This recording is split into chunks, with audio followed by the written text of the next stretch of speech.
All right, welcome back everybody. So today we're gonna do some plumbing. We're gonna run all the air lines to the back of the car. I did decide to mount the compressors, the tank, and the manifold in the hatch compartment. So I'm just pretty much gonna run all the front lines all the way back, rear lines all the way in the back. I found a little area where we're gonna notch out. We're gonna run the lines up through inside of the hatch compartment there. I just think it's gonna be like a little bit better looking setup than mounting everything underneath the car. I mean, mounting everything underneath the car is kind of more practical. You don't see it. You still have all that storage room in the back. But I just decided, hey, you know what? I'm kind of building this thing just to kind of like look at, be kind of like a cool little like showpiece, and be able to see the compressors in the tank at the back. It's kind of like a nice little look. So we're gonna go ahead and get started today. Drill some holes, run some lines, and get rocking. All right, so this is going to be my general setup here. I did kind of go form over function here. I think this look is going to be the best look for the car, and having everything here displayed out, it's going to be kind of nice. So my plan is to, underneath here, there's an area where I'm going to open up and run all the lines from underneath the car up into here, into the manifold. I'll probably make a mount or something for all of this, but in the meantime, just to get everything ran correctly, I'm going to just kind of leave everything in here just so I get the lengths correct for running the lines. And then I'll show you real quick underneath. There is this. You see that? It's from the factory. I think it's maybe when they were making the body. I'm going to run it all up through there. All the lines are going to just come together at that point there, and then run up there, and that's where we'll be underneath the tank.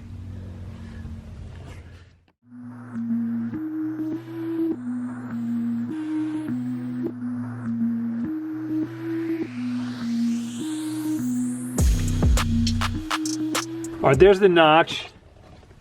Have it all sanded out, and if you can see through there, it's the exact shape of that rectangle that's underneath of it. So we'll have the 5 lines coming in, 4 from the bag, 1 for the exhaust, and then there'll be a line 2 from the tank that I'll probably run down here too to drain it from underneath the car. So now I'm going to run some lines.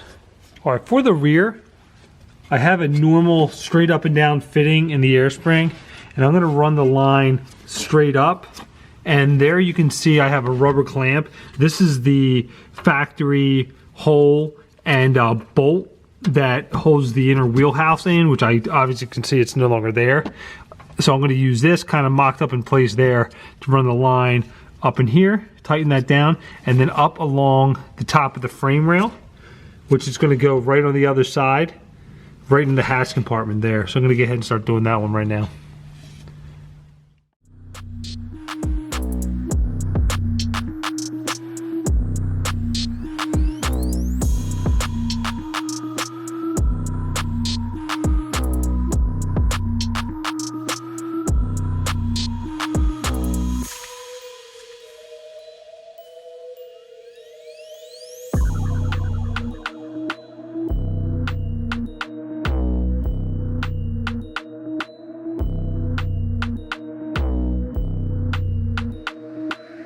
All right, so I got the left rear line up in here. So I'm just gonna go ahead and put a piece of tape around it and label it, just so when we have all the lines in here, we'll be able to identify them quicker instead of having to trace them back.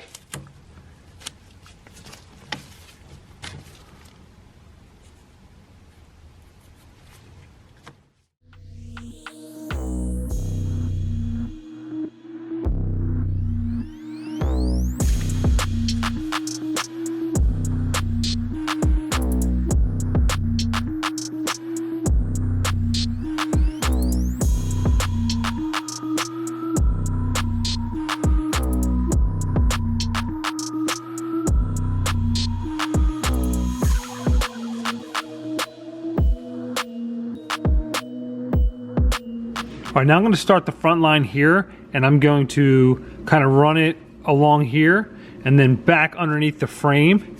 And on the other side of the frame, I'm going to run it all the way down the side here, underneath where the brake lines are, all the way down the side of the car. So I'm going to just start doing that, and then we're going to have to go over all the rear suspension in the back just to get it through the hatch area. I just want to show you what I did here. So you can see there's the fitting, the line, and then there's a rubber clamp right there, and then it goes under here, and then I used a piece of rubber hose to where it goes through that area there. And I'll show you underneath. So up in there, use another rubber clamp holding that, and then it comes down here along these brake lines here. And it's going to run all the way in the back, and then I'm going to kind of kick it up over the frame back there, which I'm going to work on now. So I'm underneath the rear suspension of the car, so you can see there's a rubber clamp there, and then it runs along here up on the frame right here. I've been using these factory brake line bolt locations to put the little rubber clamps on where I can, at least. So I'm going to try to show you up here a little bit. You can see it runs all the way up on the inside of the frame rail above that brake line there, and then kind of behind the top of the shock mount on the frame, and then runs on top of the differential mount back on those brake lines there, and then runs there, and then right there inside the car. So I'm going to go ahead and just do the same thing to the other side. All right, for the passenger side, I did things a little bit differently here. Instead of running it underneath like I did on the driver's side, I ended up going up in here along the frame rail, following the fuel lines and the brake lines. So it goes down there, and I'll show you why. On this side, if I would have ran it how I did on the driver's side, it's super close to the exhaust right here, and I just didn't want to risk burning the airline. So me running it up there, you can see there's the fuel line that I run it all the way up in here, and I used the rubber clamp up top wherever I could, and then I run it along here all the way back.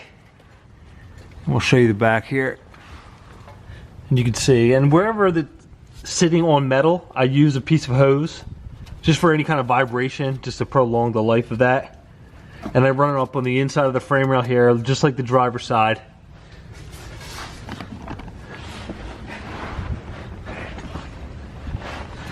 And if you look back there, it comes up with the lines again all the way over here. And I use this factory hole for another clamp, and then it runs right back in here with the other ones. And I'll probably clean this up a little bit nicer once I get everything kind of buttoned up on the inside. Just kind of tighten all these things down here. All right, just a quick look back here. So here are all my lines coming in to the manifold there, and obviously I'm going to trim these down once we get this set up, but I got everything labeled and ready to go. And then there'll be just one more line for the exhaust out of this going through here. And then I'm going to work on the tank right now. We're going to put some fittings in and the drain, and I'll show you all that. And I may have to drill, if there's not enough room in here, I may have to drill another hole for the actual drain, just so we can drain it from underneath the car. Well, I stick up my tank right here, and I have all my fittings that I'm going to use. So what I ended up doing, this was like white originally. I painted this flat black to match the tank. All the other little fittings that I needed, I painted them. All the little block offs that I need, I painted them black too, just to kind of match the tank, just so nothing's really kind of sticking out. So we're gonna go ahead and I'm gonna start blocking these off. I got my thread sealing here, so I'm gonna put all this together. I'm gonna run, when this is in the car like this is gonna be like where I'm at is the back of the car, and the filter's gonna be here on the end like this, and the hose is going to run underneath the tank and follow the same direction as the other hose is going into the actual manifold. So I'm going to put all this stuff in there now, and we'll just kind of like test set it up in the trunk, mainly because of this right here. This is a drain kit, which is pretty cool. The kit gives you a drain setup. It was like 1/4 inch line, and it included like the pressure valve, relief valve in there, and I just thought this is a better setup because it's got a little petcock in there that you can actually hook this to the tank and then reach up under the car, drain all the water out of it, so you don't have to worry about putting like a pan underneath the tank or something like that when it's in the back of the car. So I just thought this would be a lot easier as far as like maintaining the tank. So we're gonna hang this too, take a couple measurements in the trunk and see how this is gonna work.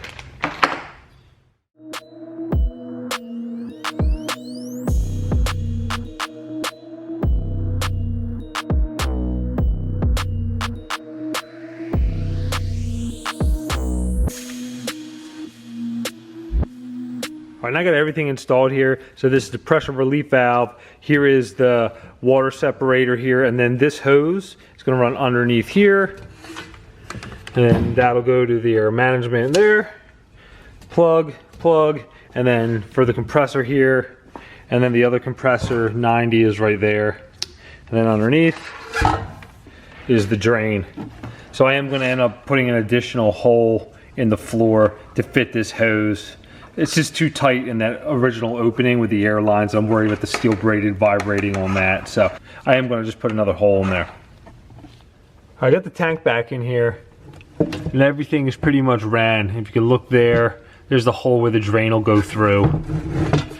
And obviously it's a mess right now, but we're gonna clean all this up. But that's pretty much all plumbed up right there. I'll show you what it looks like underneath too real quick.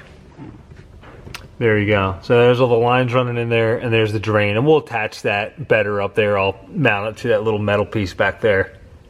All right, so that's it for today's video. So now that all that's ran, we're gonna have to build a mount system, like a plate or something like that, to mount everything on, run the lines up there to kind of finalize everything, which we'll get to probably in the next video. So if you enjoyed the video, press like, subscribe, and thanks for watching.